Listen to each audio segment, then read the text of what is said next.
friends! My name is Shayla and today I am here to wrap up Booktubeathon for you. This is my first time participating in Booktubeathon and I've got some stats for you. It looks like the glare is mad crazy on my glasses, so I'm going to go ahead and take those off. Okay, so stats wise when it comes to Booktubeathon, I ended up reading 7 books. I read 2,083 pages and I met all of the challenges, the reading challenges put out by Ariel Bissett, who is the creator of Booktubeathon. I will leave the Booktubeathon channel down below so that when future Booktubeathon events come up, you know exactly where to go. So I am very proud of how things for this particular Booktubeathon did turn out. I was able to meet all of the challenges, which made me super happy, but my TBR did change up. So let's just get into the books real quick and we'll go from there. So one of the challenges was to read a book only after sunset. For me, that book was Emperor of the Eight Islands by Leon Hearn. And I really this book sticks with you. It was absolutely very well written. It's, 250-ish pages, and it is very detailed and very dense for how short it is. It was a really good time reading it. I am so glad I finally got to reading this, and I do plan on picking up the sequel. If you'd like to see a more in-depth review of this, let me know down below, but know that I gave it 4 stars, and I really did enjoy it. The next book didn't fit a particular challenge other than to help me reach 7 books, and this one was a complete change, was not on my TBR at all, or on my radar, really. And that is Forget Me Not Volume 2. And as you guys know, I read Volume 1 recently, and that was one of my goals to read this summer. And Volume 2 was just as enjoyable, if not more so. I really like how the story continued, and I really just am thoroughly enjoying this manga. I ended up giving the second volume 4.5 stars. Next up, again, it was one of those books that was just to help me meet 7 books because I had one that met multiple challenges, so I had a few that were just kind of wild cards, and this is another one of those wild cards, and that is Blackbird Summer by M. Shotwell. I do plan on doing a full review of this book very soon. The author was kind enough to send this to me, and I have to tell you, this is a 4.5 star book for me. I thoroughly enjoyed this book. If you loved the Beautiful Creatures series at all, like when it first released, this had a lot of those same undertones. It's about a southern family with gifts who are persecuted by their small town and judged because they have gifts, and the story is carried on from there, and I really just thoroughly enjoyed this book. And it's one of those things where it's not super dense or spectacular, blow your socks off kind of writing, but the story is very engaging. The characters are very human and flawed, but you love them anyways. And it was a fun and wild journey. Again, this is 4.5 stars, and I do plan on doing a full in-depth review soon. Okay, so this was a book that I discovered through BookTube, and that is Traitor's Blade by Sebastian de Castell.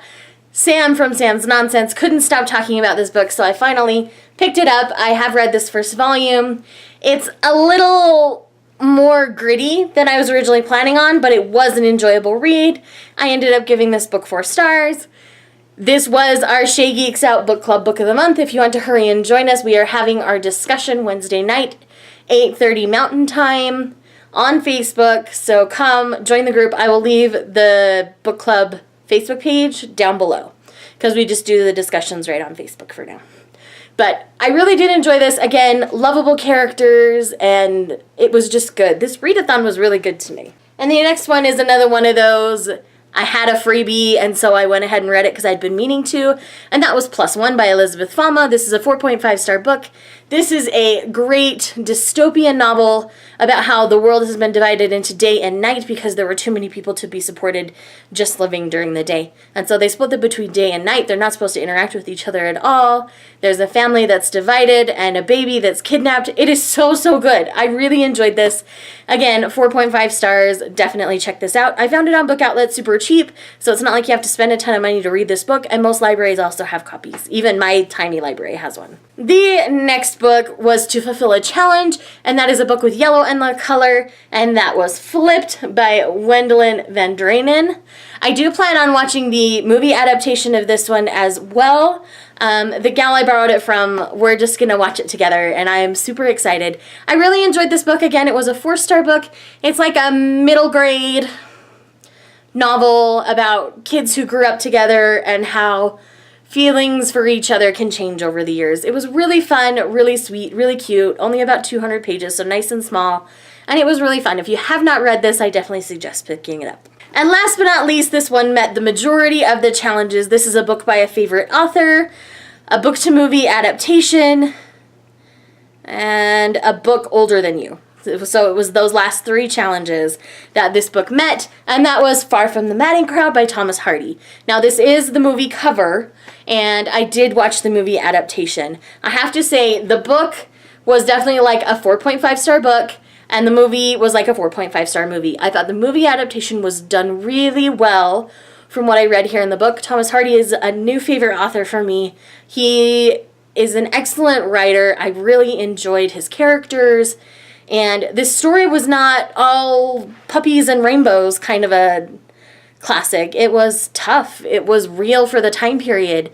And it was very, very interesting and intriguing. So if you've been curious about Far from the Madding Crowd at all or Thomas Hardy at all, I do highly suggest the book and then watch the movie after. I did find the book slightly more enjoyable, more details. That's just how I feel about book-to-movie adaptations. The book is always better, with one exception to that, and that's Howl's Moving Castle, and even the author has said that she enjoyed the movie adaptation almost better than her book, so that's a lot. So definitely check out Far from the Madding Crowd by Thomas Hardy, and then the movie. It stars Carey Mulligan. It's only like a year or 2 old. It's pretty new, but it's absolutely fantastic. So friends, that is my wrap-up for Booktubeathon. I hope you enjoyed following my journey a little bit. The rest of the vlogs are up now. I will leave all the vlogs linked down below if you want more day-to-day kind of details. My vlogs aren't super interesting, and I didn't do anything that out of the way in them, but I just wanted to let you know how the readathon went, give you some stats, and give you brief sum-ups of the books. If you'd like to see any in-depth reviews on any of these books, leave them in the comments down below, and I promise I will get to them as quick as I can. Have an awesome Monday, and I'll see you later. Bye!